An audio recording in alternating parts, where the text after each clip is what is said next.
we're seeing gold fall. We're seeing utilities fall. We're seeing pretty much all the risk off assets selling off in a big way, and they're moving into the riskiest stocks. People, I think, are kicking into high gear, thinking we're starting a new bull market, which maybe we are, but at this point, we're still in what I think is a dead cat bounce. What are you most bullish on right now? Wow, I don't think I've heard you say that since the beginning of the year. Yeah, I've never said that before. Okay, all right, that's breaking news for Chris. Chris Vermeulen is back. He's a chief market strategist at thetechnicaltraders.com, and we'll be talking about market environment today, the market environment, whether or not we're going to get a V-shaped recovery sustained. Chris, welcome back to the show. Good to see you. Hey, thanks. Always a pleasure, David. Talked over you there. Yeah, always a pleasure on my side as well. The pleasure is all on this side. So let's talk about this week. So as you know, over the weekend, Sunday night, Trump announced a 150% reduction on tariffs on China, and China responded in kind. So now both sides have paused their tariffs on each other for 90 days. We saw the mother of all rallies. S&P was up about 2.5%. The NASDAQ was up 3.5% on Monday morning. And it's been just choppy sideways for the rest of the week. We're speaking today on Wednesday, the 14th. Big movers this week besides stocks. Gold is down from $3,400 an ounce back to $3,100. We're speaking today, and it's already down more than 1.5%. So it looks like it's rotating. Markets are rotating back into risk away from safe haven assets. So I'll let you evaluate what's going on. We've spoken about market tops before. You're bearish overall in the environment, but it looks like right now people are very bullish. Yeah, there's no doubt. The news really kickstarted the week. The tariff news sending stocks higher and making people want to run into the risk on assets. They're dumping. We're seeing gold fall. We're seeing utilities fall. We're seeing pretty much all the risk off assets selling off in a big way, and they're moving into the riskiest stocks. People, I think, are kicking into high gear, thinking we're starting a new bull market, which maybe we are, but at this point, we're still in what I think is a dead cat bounce. And when we take a look at the charts here, David, there's quite a bit going on. There's definitely a lot going on this chart, and the biggest thing I think is.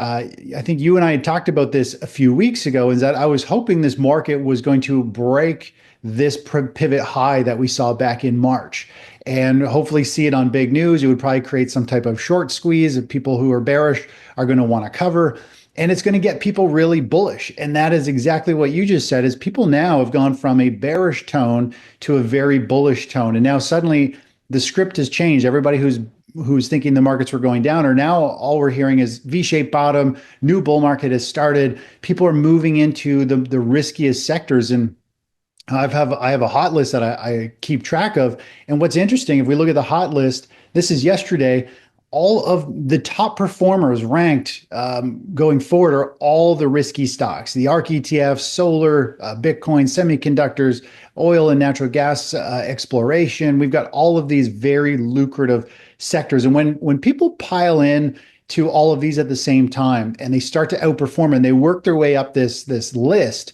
when this is a sign that the market is people are bullish. Typically, it's a contrarian play. We saw the same more or less over here just before the stock market kind of went off a cliff. Everybody gets really bullish.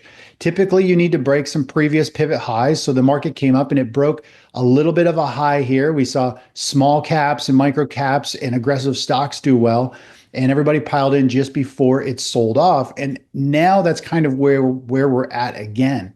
And just the momentum, just on this most recent rally using a Fibonacci extension, we had this rally up, we had this big pullback and intraday reversal. And if we carry that forward, it brings us right to where we are. This is where I think you and I actually talked about this. I was looking for 5,900 as the upside target for the S&P 500. And now we've hit that. And now it's trying to figure out if it can push a little bit deeper.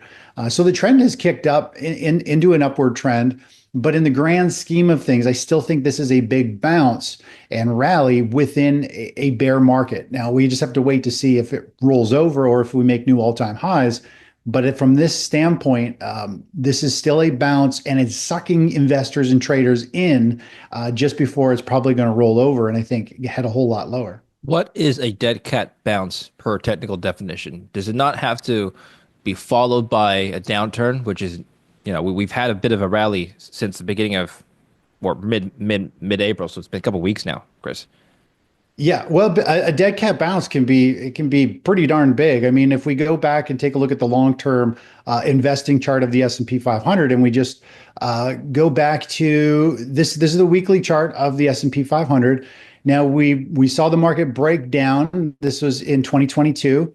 The market turned red, telling us, hey, we're in a bearish environment, but we have this very strong dead cat bounce, this bounce back up that comes up into resistance.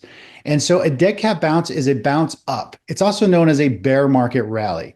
And we have this same scenario. We've got a bounce or a rally within an overall downtrend. Based on technical analysis, the momentum has stalled, it has rolled over, and it is pointing to lower pricing, just like we saw in 2022. So until we break to the upside and a bunch of other technicals confirm that, hey, this rally actually has strength, I'm looking at every bounce as a bear market rally at this point, or a dead cat bounce. It's just a lot of fear hits the market, and then it has this very sharp knee-jerk reaction bounce. And we just have to wait to see how it plays out to be like, okay, was it a dead cat bounce, or is it actually a V-shaped recovery and the market turns up? In 2008, it was a V-shaped recovery and it kicked up into high gear, and we went into this bullish environment, and there was a nice big move. So, you always have to play the protective side. Always protect your capital. Play what statistics and odds are showing in the technicals until proven wrong, and then you have to adjust your position. And so, if the market does turn bullish, we'll be riding the market higher. We are long the markets from a short-term standpoint, but a long-term investor, we're in a bullish environment, and we're really just waiting for this market to roll over and sell off in a bigger way. Let me flip over to my screen for just a minute, and I want to show you something here. So this is the 10-year yield chart, and I'm going to overlay this with the S&P 500, and you can see that early April there's been a divergence, meaning the yields. So the S&P is the purple line. The S&P dropped, stocks dropped, yields rose, and so we had both bonds and stocks selling off after Liberation Day, as you remember. We talked about that. It was very strange. Now it looks like things are normalizing again. The correlation between the yield, the 10-year yield, and stocks are once again in positive territory, meaning they're positively correlated. What does this signal to you? Yeah, I think the markets have slowly been getting back to what feels like the norm. Stocks up, bonds down, stocks up, gold down, and that's kind of what we've been seeing. I mean, gold and bonds have been moving lower every time we see the stock market move up, and it's pretty straightforward analysis. As people are coming out of defensive plays where they're like, oh, I think I'm safe here, and they're saying now I want to move over to stocks and equities to take advantage of the upward move. And it's nice to see that kind of regularity, but I think it's just money sloshing. The stock market and all the different assets really is just a giant ocean of money flowing out there, and money sloshes from one asset class to the next. And wherever people think there's safety when they're scared, they'll move there. Gold and bonds. If they see that they want to ride a wave and they think the market's really bullish, they're going to move their money into a different asset class, so that everything's connected in a way. And so when one asset's coming down, that money's flowing somewhere else. And so we've been seeing it out of bonds, out of gold, and into more or less riskier stocks to take advantage of potential upside moves. Before we get back to the video, I want to quickly thank Brooklyn Bedding for sponsoring today's episode. Now, I recently upgraded my sleep setup with a Brooklyn Bedding mattress, and honestly, it's been a real game changer for me.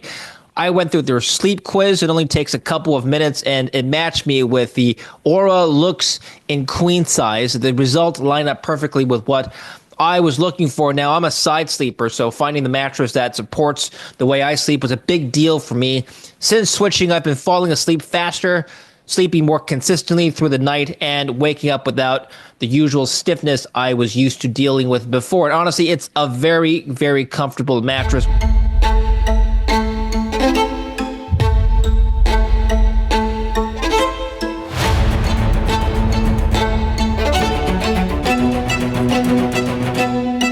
What I appreciate most about them is the build quality. Brooklyn Bedding designs, assembles, and ships everything straight from their Arizona factory, so you're getting premium materials without the inflated retail markup. Plus, it ships right to your door in a compact box with free shipping included. The setup process was relatively simple, and the mattress was fully ready for me to sleep on that same night. The mattress inflates by itself within a minute or two. Very, very cool technology. If you're looking for a better mattress, go to brooklynbedding.com/David Lin, link down below, or scan the QR code here and get 30% off of your order today. Yeah, let's take a look at gold, please. Gold is the mover that I mentioned, or one of the movers I mentioned at the beginning of the conversation. It's been sliding down ever since the beginning of the month, and it doesn't look like we're pushing momentum beyond the previous high of close to $3,400. What's going on? Is this the end of the bull rally for gold? I feel like it could be the end. So, I mean, we recently had a little trade in gold. We got long down here on a signal. We exited up here, sold some profits off, and we're out of the trade. And it looks like it's trying to put in what looks to be a double top formation. With that being said, it is still in a bullish environment. You do not want to bet against it. You can play moves to the upside, but I'd be leery on trying to bet on falling prices for gold. And I think the best visual, if you step back and look at the big picture of gold, the monthly chart, David, has got really interesting price action, which is if we were to zoom back and use Fibonacci extension, you and I have covered this before. There's multiple levels from the big rally that we had in 2011 all the way to the pullback. It coincides with this 100% measured move way up here, 2,800. Well, the start of the new super cycle back in 2015 and the rally up and the pullback here in 2022 also coincides with the same level. So there's two massive time frames playing out, and we're in this unique situation right now where each time we've hit these 100% measured moves, these Fibonacci measured moves on the charts, we've hit some here, we hit another one back over here, we hit another little one back over here. And this is what really makes you stand out and see the big picture of where I think we are for gold. Each time we hit 100% measured move and gold rallied, gold pushed through those levels and shot higher with very little resistance. Each one of these, including the one we see right now, was 22 to 24%. And then we went into a multi-year pause or correction. And I believe we're entering into a economic kind of recession. I think we're going to have something like 2008, where gold pulled back 34%. I think we're going to see gold pull back substantially again going forward. And, from a big long-term point of view, I'd be very, very nervous to buy gold up here because I think you'll be able to buy it at a fairly good discount. And what else is interesting is we have these long tweezer candles, meaning price ran up and then it got slammed. It got sold back down, and it ran up this month and it's getting slammed back down. That's generally a reversal type of candle. We had something like this back in 2011. It doesn't always mean it's going to get, rejected and be a trend reversal. You can see here, we had two tweezers and it ended up holding its ground and breaking through it. But now we're at that 24% surge after our 100% measured move. And to me, it feels like we're going to see a significant pullback. It seems like the easy money was made in gold. It's hit its target. It's blew right past it. And now it's showing volatility. For gold to be moving 2.5% to 3.5% like every day, that is huge volatility for gold. It's a pretty small market. And volatility usually means a turning point is coming. And so I think that's what people need to be aware of is I think a reset is coming back in gold, and we're going to see it have a deeper correction. Okay, Chris, let's talk about what happens then with the gold miners. Can you pull up a GDX or GDXJ chart? Both have done very well year to date, outperforming the S&P 500 by orders of magnitude. I wonder if this is the end for miners as well. People have been telling me that even though the miners have run up this year in 2025, it's still relatively cheap. I'll get your take. Is that true? Yeah, so gold miners have had a really nice run. They've had, a rally up, a pullback, another measured move rally. They have recently hit major resistance, a very significant pivot resistance. It became support a whole bunch of times through here, then resistance.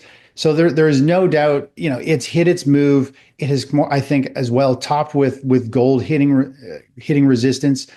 So gold miners, I feel like they're getting rejected. They felt like a little bit of a lot of people were piling into the miners because obviously they were moving up. But just like how I follow in trade sectors and stocks, you have to look at the indice itself. Find out if the stock market, what that trend is doing, and then you use that analysis. So for the gold miners, I would look at gold and say, okay, well, gold has just put in what looks to be a major top. Gold miners look like they have also put in a major top and they slammed into resistance. And just because they had a big percentage run doesn't mean it's the start of something much bigger. I feel like we're actually going to see a bigger correction in gold and miners. If the market does roll over and sell off here over the next month or two, miners are going to get beat up. Gold is going to get beat up. And a really good comparison chart actually is I have charts of the S&P 500 weekly charts. The one on the left here, the candlestick background, that is the 2007 market high and the start of a correction. Well, we saw the S&P 500 fall about 20%. And if we look at today's price action and where we are, we saw this initial bout of about 20%. And, when you look at what gold has done, which is this yellow line, as the stock market starts to top, gold starts to take off and it continues to blow by and outperform. Well, we've done the exact same thing. The stock market recently pulled back. The stock market was putting in a top and gold has shot higher. And, after that, the stock market eventually falls off a cliff and it fell 57% and gold pulled back 34%. It eventually found a base and then shot higher, which is going to be the next golden opportunity, pardon the pun. But overall, we are in this unique situation where we have a very similar setup to 2008. And the biggest thing for, I think, people to see is I look at price action in the markets. This time around is very different than 2008. The tech bubble was very different than 2008, but stock prices do the same thing. When people are bullish or they have FOMO if they're missing out, price goes up. When people get scared, they don't know what's going on, price goes down. It doesn't matter what the underlying reason is or the setup. It's just people are either buying stocks hand over fist or gold or dumping it. And so I think we're in this unique situation where eventually the market is going to roll over and have a big sell-off and sell off and pull gold and silver down with it. And gold and silver, they kind of move together. If I was to overlay the silver chart, you can see the white line here. It moves pretty much with gold. If gold is trending up and to the right, silver is generally trending up and to the right. You can see the same here where we are right now, that gold has been trending up and to the right, so has silver. They're the same trade. Gold, silver, and miners. The only difference is they have different levels of volatility. And, some of them, silver's noisy and choppy. Miners are noisy and choppy. Gold is a much more steady play. But that's kind of where I see us in the grand scheme of things of the stock market. All right. Can we take a look at Bitcoin now? Bitcoin is kind of the opposite narrative of gold. It looks like there's renewed momentum following the surge in stocks. As we're speaking today, it's 103,000. It briefly pierced 104, 105 earlier this week. And we just had a 20% run over the last couple of weeks. So let's take a look at what's going on with Bitcoin and where it's headed next. Sure. Yeah. So we were long Bitcoin. Bitcoin's been very, very nice. It's had a pop, a rally, a pop, a rally, or sorry, a pop, a pause, and it's popped right up into resistance and it's pausing again. So it obviously has to work its way through this big double top formation over here. We recently got into Bitcoin. We've trimmed off some profits right up here.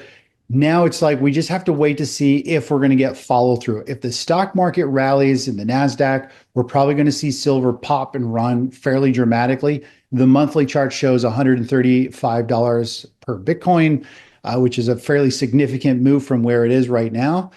All the moving averages are fanning out. They're all in line, the 150, the 50, the 20, the 5. The chart looks really good, which is why we're long Bitcoin here. And now we've just kind of a risk-free trade. I'm still expecting it to pop and rally a little bit higher. The big question is the stock market going to stall out and pull this down? But if the stock market doesn't, I think Bitcoin is off to the races. It's going to have that next major leg to the upside, which the monthly chart gives us that visual of a bull flag pattern. And you and I had talked about this before. There was this giant bull flag pattern, and we had done a trade here. We got it right up at 108. And now we've got this next bull flag pattern, and it points all the way up to 135, way up here. So I like Bitcoin, and at this point, if it does break out here and start that next rally, it could be a pretty amazing move. Quick move. What are you most bullish on right now? Um, that's a good question. I believe it or not, I think I'm the most bullish for the upside potential for Bitcoin, which is Wow, so I don't think I've doesn't heard you say that since the beginning of no. the year. Yeah, I've never said that before. Okay, all right, that's breaking news for Chris. Yeah, but the reason is I don't think the stock market has much upside. Cash position's pretty boring. Gold, I feel like, has very little percentage wise to the upside. Bitcoin is like locked and loaded, ready to pop, and it's a global mass like participant play that as soon as it starts to break out, everyone piles into it. Bitcoin has got like free marketing. If you market something, you end up, getting traffic or eyeballs on it. And Bitcoin gets that all the time. And there's a million people out there that push Bitcoin and talk about it in the news. So as soon as it starts to run, it breaks out and has a huge move. That was the whole reason why we got into this trade, is because I said, listen, it has the epic bull flag pattern forming right here. If it pops and breaks, which our charts were saying it was going to, it's just going to go pop and it's going to take off and hit our targets. That was a 40% trade in really just like a month and a half, very quick. And so I think Bitcoin could do the same. It's like another 40% move. And it just percentage wise, yeah, it's crazy. I thought I would probably never say that, but in this particular moment, it has the most excitement, I think, going for it right now. What's the upside target for you? Yeah, 135 is the next upside move. All right, Chris. You were telling me offline about some dangers, or I don't want to say mistakes, but risks that investors face with dividend stocks. So it makes sense when people are defensive, they want to have cash flow, they want to be in something that pays them a regular yield. I'm talking about bonds, I'm talking about high dividend aristocrat stocks, right? Why are they a risk? Yeah, so this is a big. I think a lot of investors don't realize the risk that they carry when it comes to holding dividend stocks. Now, everybody's sold that get into a drip, dividend reinvestment market. You get dividends paid, you reinvest into it. It carries a lot of risk. So on the top chart here, I have the S&P 500. The bottom chart is the dividend stocks, dividend index. And more or less, if we were to just look at what the markets have done, and people think that dividend stocks have low volatility, they're huge companies, they got tons of cash, they're paying out dividends, they're rock solid. And while they might be, they still get hammered. And if we were to just compare, where dividend stocks topped out and where the S&P 500 is from that same period, you can see here dividend stocks are down about 11%, while the S&P 500 is relatively flat. So the dividend is you got a couple small dividend payments in there, but overall you're carrying a lot of risk. When we look at the overall sell-off in the S&P 500 from the same level, the S&P 500 fell about 20%, and the dividend stock space fell also. So you have the same amount of downside risk. And when it recovers, it doesn't recover anything like the stock market does. And an even better view for people to kind of get a longer term perspective of this, let me just zoom out here. If you take a look at what's gone on from the COVID levels, if we were to take a look at how much dividend stocks fell, they fell like 47% versus the S&P 500, which fell about 34% is what it ended up falling. And so you carry a ton of risk. These poor investors, the thing is, the majority of the money in the market are like 50 plus investors. Most of them hold dividend stocks. They want the dividend, the cash flow, and they're told they're solid. The problem is when the same group of people all panic at the same time. They're dumping the same stocks. They're all the same dividend stocks. So they've taken all their money and they focus and they're just hammering away selling those dividend stocks. So you carry way more volatility and risk. And the real kicker is if you go from that same window to roughly where we are right now, the market is up, the dividend space, you're up about 4.5%, 5%. Well, if you had the S&P 500, you're up about 72%. So you carry more downside risk. You miss out on almost all the upside, all because you want to try and squeeze out an extra 3% yield a year from dividend payments. I mean, this is a couple examples, but it happens over and over again. Just go back to all the financial crisis, all the big sell-offs and crashes. Dividend stocks get beat up. Mind you, dividend stocks, I've had some of my best trades with dividend stocks, but the thing is, you don't buy them up here in the nosebleed territory. We wait for a financial reset. And that's when you can invest into dividend stocks when they get beat up. In 2009, I bought a dividend ETF, just like SPYD. It was paying 16% dividend because the stock prices had fallen. They're still paying the same dividends roughly. And then that ETF doubled in value on top of the 16% yield you make year after year going forward. So dividends are a great way, but you don't, going into them blindly thinking you're nervous right now and you're going to buy dividend stocks, just be careful. You're going to get a bigger haircut probably than the stock market if this market does roll over and crash. And that's what a lot of people, the majority of investors, have no idea. They're holding a ticking time bomb between dividend stocks and the buy and hold strategy. It's just a matter of time before one of these dips is way more than a dip, and it takes 5 or 10 years to come back, and it'll be at the worst possible time. Right when you need your money and you want to enjoy life, you've just lost half of it, and now you're scrambling, and it is not fun pinching pennies and being like, I'm not going to go out for dinner this week. I only have this much to spend this month because your investment accounts fall. Okay. Well, Chris, let's take a look at what people can learn from you and how people can avoid some of these investing pitfalls when studying your work. Yeah, I think a great way to do it is, and you talked about this in our last talk. You kind of reviewed one of our books, Asset Revesting. So this is the strategy that I focus on with my own money. This is what I share with my newsletter. Asset revesting, it's taking our money and reinvesting our capital into whichever asset is going up at any given time. We don't believe in holding things going down. I also have a shorter term, more if you want to learn the technical analysis and understand FOMO, panic selling in the market, understanding trends, which is short-term waves in the market. You can get it there, but overall, if you're interested in our service, you go to our website, and I share a morning video analysis. I run through the charts, kind of like what I just did, and I use this strategy, and I just focus on helping individuals profit from rising markets and falling markets. And it's the same trades I do in my own portfolio. So my whole plan here is to try and help as many investors avoid the next bear market. I've been through two big ones, the tech and the financial crash. This next one is going to hurt so many investors, and you don't have to get hurt. You can profit from it. It can become an amazing experience. And that's what I'm trying to save people from. I'm trying to protect my parents and everybody I know from the next crash. And I just trade ETFs, 5 to 12 ETF trades a year. We catch waves that roll through the markets, and they can go to our website and get on the free newsletter, or go to my YouTube channel, The Technical Traders, on YouTube, and follow me there. Okay, great. Thank you very much, Chris. I appreciate it.